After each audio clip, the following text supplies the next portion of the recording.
Little history yesterday, but the real history is being made here this week.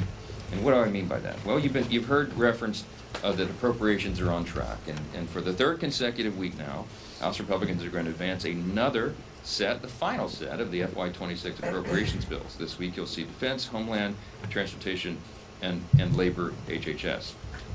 These bills are going to fund the Trump agenda and Republican efforts to restore peace through strength, to defend our borders, and to deport criminal illegal aliens, to rebuild America's infrastructure, and to make America healthy again.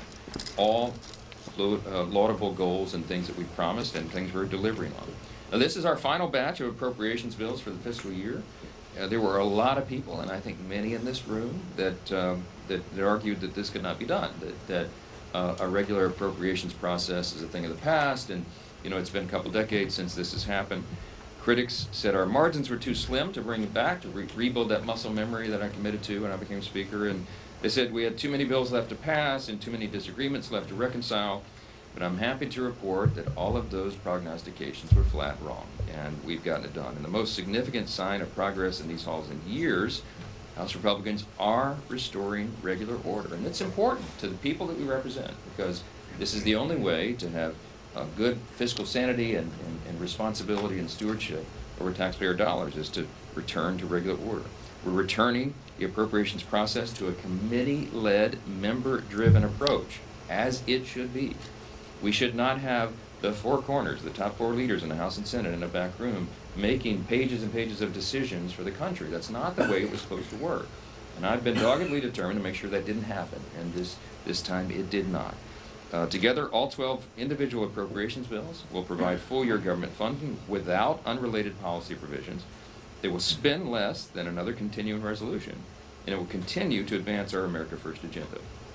Once we pass the final batch this week, Republicans will have finally replaced the last of any Biden-era spending levels with Trump-era spending levels. No more Biden and Pelosi negotiated budgets. We've turned that page, and we are not turning back. Now, let's talk about the other big thing that will be happening. It's on the minds of everyone in the next week or so, as tax season begins. Will Rogers, the famous actor and writer from Oklahoma, whose statue stands outside the House chamber where we all meet to do our interviews with you, he once observed this. He said, quote, "The only difference between death and taxes is that death doesn't get any worse every time Congress meets." Okay. For most of our history, his observation held true, which is why everybody kind of laughs at that. But it's not true anymore. Republicans have simplified the tax code. We have reduced the tax burden on families. We've advanced a policy agenda that puts working families first. And the proof is in the pudding, as we say. Next Monday, January 26th, tax season officially begins in America. For many people, it's a dreaded time. It's a moment that they don't celebrate. But this year, there's going to be lots of happy surprises. Thanks to our Working Families Tax Cut, tens of millions of American families are going to see bigger paychecks. They're going to see bigger tax refunds. And let me give you a couple of numbers real quick. $4,000. That's the value of the average tax refund for Americans this year. $100 billion. That's the estimated total of 2025 tax refunds for families. $10,000. The average increase in annual take-home pay for working families. Think of it. $10,000 is the average across the country. 15%. The average tax cut for families earning between $15,000 and $80,000 annually. How did we do that?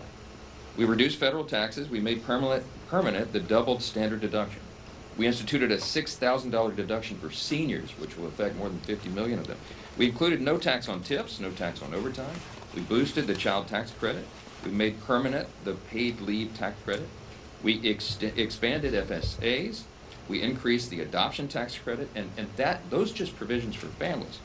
For business and industry, the tax season will be a boost to their bottom lines and their ability to grow, and add more jobs, and expand facilities, etc.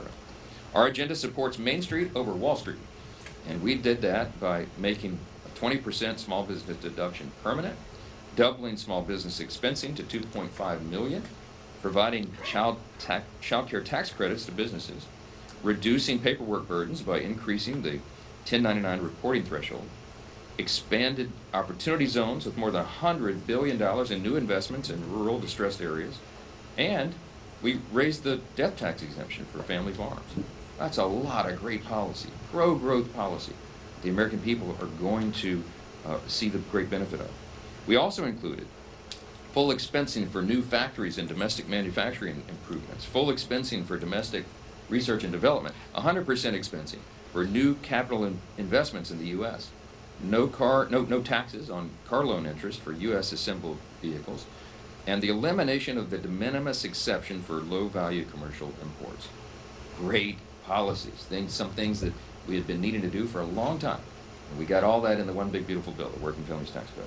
We wrote that legislation for small business owners, the job creators in this country, and we wrote it and geared it for lower and middle class families. You know how the Democrats always say, oh, the Republicans only favor the billionaires. It's a joke. Go look at the facts. Everybody's going to see that. This was written for lower and middle class, hardworking families in America. And they're going to benefit from that. And they're going to know who did it. As our chair reminded you about 5 times this morning, the Democrats voted against every bit of this. They voted to raise taxes. And they voted against all this great policy. The very people who suffered the most during the Biden years were lower and middle class families, and we are going to correct that. And all boats are going to rise, and that's why we're so excited about the year ahead, not just because of the celebration of the 2.5 century mark for the country, and not just because we have a faithful election season that we are very bullish about because the record we're going to run on, but because everybody is going to be feeling the positive effects of that. Man, do the American people need it.